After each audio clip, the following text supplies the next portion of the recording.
Այո, շատ բաներ մենք զգում, հիշում ենք հենց ձայնի միջոցով, այսպես հիշողությունները մեզ ձայնն է արթնացնում ու ամենակարևոր բաներից մեկն է թերևս ձայնը։ Հիշում եմ քո ձայնը։ Արցախում տեղի ունեցած բռնի տեղահանության մասին պատմող առաջին փաստավավերագրական ֆիլմն է սա։ Ֆիլմի պրեմիերան եղել է Միացյալ Նահանգներում, ցուցադրվել է Փարիզի, Թուլուզի, Սան Պաուլոյի քաղաքապետարաններում եւ այլ պետական կառույցներում, ինչպես նաեւ Երևանի կինոյի տանը։ Հետագայում ֆիլմը ներկայացվելու է փառատոներում։ Ֆիլմի գաղափարի, ստեղծման, ցուցադրությունների եւ հետագա ծրագրերի մասին խոսելու ենք մեր հյուրերի հետ։ Հիշում եմ քո ձայնը ֆիլմի համահեղինակ Նիկոլայ Մելիքյան, ֆիլմի գլխավոր հերոս Մարտին Ալոյան։ Բարի լույս։ Ինչպե՞ս եք։ Լավ, շնորհակալություն։ Ֆիլմի ավարտը այսպես խորհրդանշական է։ Դուք Արցախի այսպես վահանակին ցուցանակին եք հասնում։ Ինչ է ձեզ համար, առավել եւս դուք հենց Արցախից եք։ Այո, Արցախից եմ։ Ափսոսում եմ, որ իմ 22 եւ 4 ամսվա բանակային ծառայությունս, որ այդքան չարչարվել, պահել ենք Արցախը, եւ վերջում չկարողացանք մինչև վերջ պահել։ Մենք դա եմ ցավապրում։ Ես աշխատում եմ Արցախի պետական դրամատիկական թատրոնում 1975 թվականից, հենց որ 90-91 թվականին պատերազմը սկսվեց, թողեցի թատրոնը, գտա որ ճիշտը դա է եւ մտա պաշտպանության բանակ, այն ժամանակ բանակ չէր դեռ, մինչև վերջ գնացի պաշտպանելու, ինչքան կարողացա։ Սա ձեր համար է ստեյության, որ նայում ենք խաղ չէր, որովհետև ապրածներ ու չապրած տարիներ է Արցախում թերևս այդ հոգեվիճակի առումով ու ձեր կերպարը շատ սիմվոլիկ էր ֆիլմում։ Այսպես կարող ենք ասել, ինչ եք զգում ամեն մի այսպես դրվագը մոտենալուց, մարդկանց հետ շփվելուց, այդ քարերին, ժայռերին, չգիտեմ, ամեն ինչին մոտենալուց, որը Արցախից դուրս էր թերևս նկարը համան ժամանակ։ Այն է զգում, որ առաջինը նա հիշում է, որ ոնցն ժողովուրդը սպասում, թե ինչ կկատարվի իրենց հետ։ Հետո որ տեսա մեր պատշգամբից ավտոների շարասյունը, մի ծայրը քաղաքի մեջտեղում էր, մյուս ծայրը արդեն Հայաստանի սահմանին օրերով։ Դա է հիշում։ Հիշում է այն գյուղացիների դեմքերը, տանջա հոգնած հայացքները, որ եկել էին Ստեփանակերտից ճանապարհվել դեպի Հայաստան, իրենց վերջի փրկությունը գտնելու համար։ Եվ հիշում եմ այն ղեկավարների, որոնք հիմա մեզ հետ չեն, բանտարկված են, ես համոզված եմ, որ նրանք իրենց կյանքը տվեցին, որ այդքան ժողովուրդը փրկվի։ Մենք սպասում ենք նաև նրանց վերադարձին։ Միանշանակ շատ ճիշտ բան եք ասում, ես ուզում եմ այս ամեն ինչի հանրայնացման կողմի մասին խոսենք Նիկոլայի հետ, ինչպես ստեղծվեց գաղափարը դրսում, քանի որ շրջագայություններ եք ունեցել, մենք նշեցինք ԱՄՆ, Փարիզ, Թուլուզ, Սան Պաուլո, այնտեղ ինչպիսին էր արձագանքը, ինչպիսի հետադարձ կապ եք ստացել։ Ըստ էության առաջին փաստավավերագրական ֆիլմն է, այսպես շատ ենք տեսնում կադրեր, բայց այդ ամենը հավաքել, մի քանի պատմություններով ներկայացնել ամբողջ պատմությունը, առաջինը դուք եք զարմանուխ եղել։ Իրականում շատ դժվար գործընթաց էր եւ ուղիղ հենց 1 տարի առաջ այսօրը շատ հետաքրքիր է 1 տարի առաջ այսօրը այս գաղափարը երբ առաջացավ մենք խորհրդատվության համար գնացինք Հրանտ Թոխատյանի մոտ ու երբ լսեց գաղափարի մասին ասեց վաղուց ժամանակն է ավելին դաժե ինչ որ առումով մի փոքր էլ ուշացած է որովհետեւ շատ արցախցիներ հեռանում են Հայաստանից, պատմությունները կմոռացվեն վաղը մյուս օր եւ պետք է անպայման փաստավավերագրել։ Ու այդ խորհուրդը մեզ համար շատ կարեւոր էր Հրանտ Արամիջի եւ դրանից հետո արդեն ձեռնամուխ եղանք թիմի լավ թիմ ստեղծելուն, որից հետո արդեն ընտրեցինք պատմությունները, 6 պատմություններ են ֆիլմում եւ Հետո նաև հանդիպեցինք պարոն Ալոյանի հետ, դերասանուհի Ելենա Վարդանյանի խորհրդով պետք է լիներ մեկը, ով կապեր բոլոր 6 պատմությունները եւ լավագույն այդ ամբողջ գործընթացը իրականացրեց պարոն Ալոյանը։ Եվ երբ արդեն ֆիլմը պատրաստ էր, մեզ համար կարևոր էր, որ այն առաջինը ներկայացվի Լոս Անջելեսում։ Ինչու Լոս Անջելեսում, որովհետեւ մեզ պետք էր, որ ֆիլմը դիտեր եւ հայ հանրությունը Սփյուռքում եւ նաեւ այն մարդիկ, ովքեր ընդհանրապես Հայաստանի մասին լսել են ինչ որ միտեղ կամ տեղյակ չեն Հայաստանի մասին, բայց պետք էր ծանոթանային այդ պատմությանը։ Լոս Անջելեսում տեղի ունեցավ 2025-ի նոյեմբերին, այնուհետև արդեն Սան Պաուլո, հետո արդեն Ֆրանսիա, Փարիզի քաղաքապետի հովանու ներքո,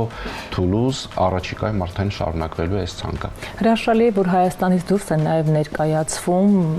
մարդիկ տեղեկացված լինեն, ավելի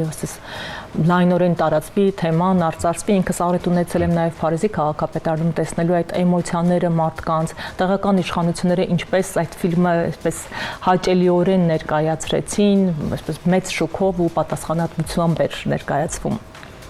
Հետաքրքիր էր նաև այսպիսի մի դրվագ եղավ Նիսի համալսարանում, երբ ցուցադրվեց, ցուցադրությունից հետո մի կին ձեռքին նամակ էր Սերբիայից էր։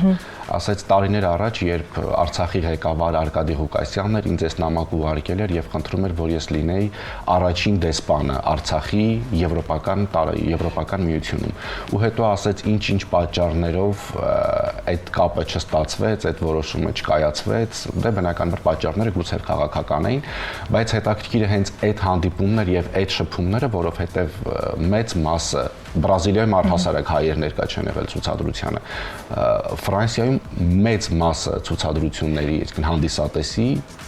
արտասահմանցիներ էին, ֆրանսիացիներ, սերբեր, գերմանացիներ։ Իրենց արձագանքը ինչպիսին էր, օրինակ, ինչ հետաքրքիր դրվագներ եք դուք նկատել։ Մեզ համար սա ցավ է, մենք տեսնում ենք, մենք այս ամեն ինչը ապրել ենք եւ վավերագրությունն ենք տեսնում։ Իրենց մոտ ինչպիսին էր արձագանքը։ Տեսեք, Քրիստինեն Փարիզում ներկա է եղել ցուցադրության եւ Փարիզի փոխքաղաքապետ Արնո Նգաչյան եւ բարեբախտաբար Փարիզի հենց այդ իշխանությունն էլ վերընտրվեց ընդամենը օրեր առաջ, շատ հետաքրքիր մի հայտարարություն արեց, որ բանտարկված իշխանություններ Արցախի, որոնք այս պահին գտնվում են Բաքվի բանտում, իրենց լուսանկարները պետք է փակցվեն փետրվարին, դա հունվարին էր արված հայտարարություն էր, փետրվարին քաղաքապետարանի դիմաց եւ այդ իրականում այդպես էլ եղավ։ Եվ այն հայտարարությունները, որ մենք թե Փարիզում ենք լսել, թե Թուլուզում, թե Սան Պաուլոյում, թե Ռիո դե Ժանեյրոյում ամենուր այսպիսի մի հայտարարություն կար, որ արցախցիները ենթարկվել են բռնի տեղահանման, էթնիկ զտման եւ այդ տարածքը հայկական տարածք է, որը քննարկման ենթակա չէ։ Ֆիլմը բացի ցուցադրվելը, ուղղակի ցուցադրվելը, որ մարդիկ տեղեկանան, նաև փառատոնների է հավակնում։ Կխնդրեի մի փոքր անդրադառնանք, որովհետև դա կարևոր է մեզ համար իրականում։ Իրականում արդեն այո, իմ գործընկերն է զբաղվում փառատոններով, Սոֆին Հայկազունի, եւ մի քանի փառատոնների արդեն ուղարկված է Պորտուգալիա, Ֆրանսիա, Իտալիա, Բոլոնիայի փառատոն, որը հունիսին է կայանալու, եթե չեմ սխալվում, շատ կարևոր է նաեւ Լոս Անջելեսում կայանալիք փառատոնը սեպտեմբերի 24-ից 27-ը Հոլիվուդի չինական թատրոնում, որի ժյուրիի կազմում շատ հետաքրքիր հայտնի ռեժիսորներ են, նաեւ անվանի արտիստներ, սեպտեմբերի 26-ին Հոլիվուդի չինական թատրոնում արդեն եւս մեկ անգամ ցուցադրվելու է Հիշում եմ քո ձայնը ֆիլմը։ Ու սա դեռ ամենը չէ, փառատոններին այս պահի դրությամբ, եթե չեմ սխալվում, 11 փառատոնի արդեն դիմել է։ Հեղինակային իրավունքի մի փոքր անդրադառնանք, որովհետև օրերս մենք տեսանք, որ առանձին հատվածներ արդեն YouTube-ում են տեղադրված, իհարկե ձեր միջամտությամբ նրանք արագ հեռացվեցին։ Կխնդրեի ինչ միջոցներ եք ձեռնարկում, որպեսզի այսպես հեղինակային իրավունքը պահպանվի այս ֆիլմի։ Մարտի 9-ին, մարտի 7-ի ցուցադրությունից հետո մարտի 9-ին, այո, Ոսկե Ծիրան փառատոնի մեր գործընկերներից մեկը տեղյակ պահեց, որ 18 րոպեանոց հատված է տեղադրվել YouTube-ում, իհարկե շատ արագ դա հեռացվեց, բայց դրանից անմիջապես հետո ես խոսեցի Արդարադատության նախկին նախարար Արփինե Հովհաննիսյանի հետ եւ հիմա պետք է զբաղվում ենք արդեն հեղինակային իրավունքների պաշտպանությամբ, որովհետեւ ֆիլմը հեղինակային իրավունքը պատկանում է Voices of Hope հիմնադրամին եւ All Prime Group ամերիկյան ընկերությանը։ Այստեղ շատ կարեւոր է այդ հեղինակային իրավունքը, որպեսզի եւ փառատոների դեպքում է դա կարեւոր եւ առհասարակ նման այս գործընթացը, որ ապօրինաբար ֆիլմը չհայտնվի համացանցում, որովհետև ինքը առաջին փաստավավերագրական ֆիլմն է եւ եթե ժամանակից շուտ հայտնվի համացանցում, ինքը իր առաքելությունը, այսպես ասած, կկորցնի իր կարեւորությունը։ Համացանցում չլինի ու խոսեցինք նաեւ հայաստանյան ցուցադրությունների մասին, արխիվում անշուշտ կլինեն նոր ցուցադրություններ, որպեսզի մարդիկ տեղեկացված լինեն, միջ հետո դուք կորոշեք համացանցում տեղադրել նաեւ։ Իրականում այո, մայիսի 8-ին եւս մեկ ցուցադրություն կա եւ հետաքրքիր է, որ Արցախից էլի տեղահանված մի հետաքրքիր մարդ զանգեց, չեմ ուզում անունը տալ, որովհետեւ ընկերության տնօրեն է եւ առաջարկեց եւս մեկ ցուցադրություն ունենալ մայիսի 8-ին։ Մայիսի 8-ին ունենք հավանաբար նորից կինոյի տանը կամ կինոնայրիում քննարկվում է տարածքը։ Սեպտեմբերի 19-ին եւս նախատեսում ենք, ուղղակի պետք է այնպես անենք, որ դրանից անմիջապես հետո մենք հասցնենք մեկնել Միացյալ Նահանգներ, ու նաեւ առաջարկություններ կա, քննարկվում է առաջիկայում Գյումրիի Հոկտեմբեր կինոթատրոն, Վանաձոր, Հրազդան եւ այդպես շարունակ։ Ինչ հրաշալի։ Եկեք խոսենք ֆիլմի նաև ստեղծման ընթացքի մասին։ Ինչ ժամանակահատված է դա իրենից ենթադրել, ինչպես են անցել նկարահանումներ, ինչ բարդ փուլեր են եղել։ Տեսեք 6 ամիս է տևել մոտավորապես եւ պարոն Ալոյանը ինձ թվում է ավելի լավ կպատմի այն հատվածը, երբ ինքը ֆիլմը ավարտվում է, երբ պարոն Ալոյանը այսպես քայլելով մոտենում է Արցախի ցուցանակին։ Նկարահանումն էլ շատ գեղեցիկ էր իրականում, շատ տպավորիչ է, ասեմ, այսպես ամենից միջով էր անցնում։ Զարմացել է, որ կարող է հանդիպեմ ինչ որ Արցախ բառի գրված։ Երբ որ արդեն մոտեցանք սահմանին, տեսա գրված Արցախ։ Ի վերջո որն է այս ֆիլմի ուղերձը։ Ինչ ենք ուզում դրսում ասել։ Գրված էր Արցախ եւ պարոն Ալոյանը նկարեց, ուղարկեց իր դստերը եւ միանգամից նամակ եկավ իր դստերից, որ Երանի քեզ, որ դու Արցախի սարերին ես մոտեցել։ Նկարահանումը իրականում շատ պրոֆեսիոնալ թիմ էր հավաքված, հրաշալի օպերատորներ, շատ լավ երաժիշտ, Արայիկը իմ գործընկերը ֆիլմի հետ կապված եւ նպատակը որն է, որ աշխարհին ցույց տալ, որ շատ հակամարտություններ կարևորվում են, չէ՞, Ուկրաինա, Պաղեստին, չգիտեմ, մյուս երկրներ, բայց Գազա, բայց մեզ մոտ մենք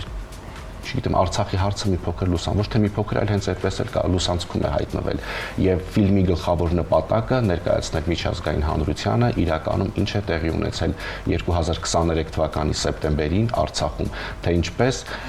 մի քանի օրվա 24 ժամյա պատերազմին հաջորդեց արցախցիների բռնի տեղահանումը, ընդամենը մի քանի օրում ամբողջ Արցախը դատարկվեց։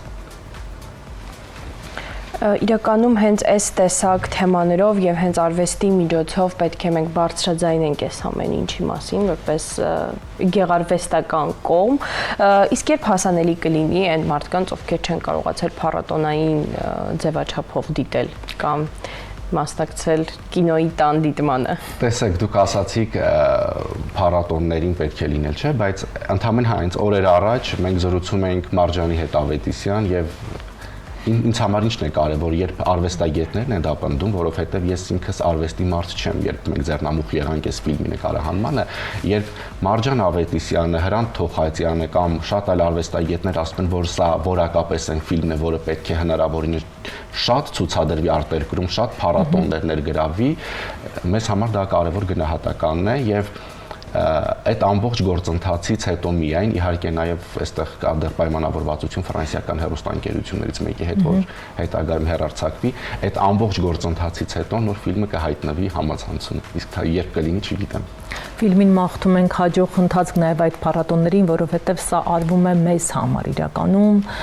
մեր պարտքն է բոլորիս, որպեսզի հանրությունը լայնորեն տեղեկացված լինի ու ինչ չէ նաև այս ֆիլմով որևէ քայլ արվի արցախցիների համար ի նպաստ նրանց։ Շնորհակալ ենք, որ մեզ հյուր եկաք, շնորհակալ ենք այս ազգանվեր աշխատանքի համար, շնորհակալություն մեր հեռուստադիտողներին, որոնք այսօր մեզ հետ էին, ձեզ լավ աշխատանքային օր ենք մաղթում, մնացեք կենտրոն հեռուստաընկերության եթերում։ Ցտեսություն։